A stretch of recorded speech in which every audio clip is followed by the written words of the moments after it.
রাত 12টা। ঝমঝম করে বৃষ্টি পড়ছে নিঝুম গ্রাম্য পথে। হঠাৎ মহিলাটি কান্না থামিয়ে দিল। ধীরে ধীরে সে মাথা তুলল।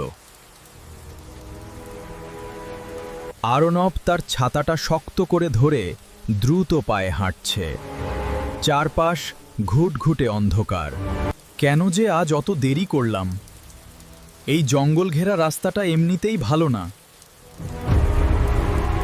হঠাৎ আরনব থামল। রাস্তার ধারের সেই প্রাচীন বটগাছটার নিচে কেউ একজন বসে আছে। সাদা শাড়ি পরা এক নারী মাথা নিচু করে ফুপিয়ে কাঁদছে।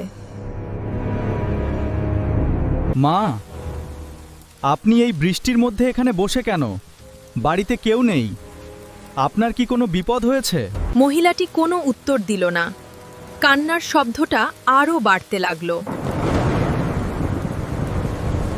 বিদ্যুতের এক তীব্র ঝলকানিতে আর্নব দেখল মহিলার হাতগুলো কেমন যেন ফ্যাকাশে এবং নখগুলো অস্বাভাবিক লম্বা। আপনি কি আমার কথা শুনতে পাচ্ছেন? আমি কি আপনাকে বাড়ি পৌঁছে দেব?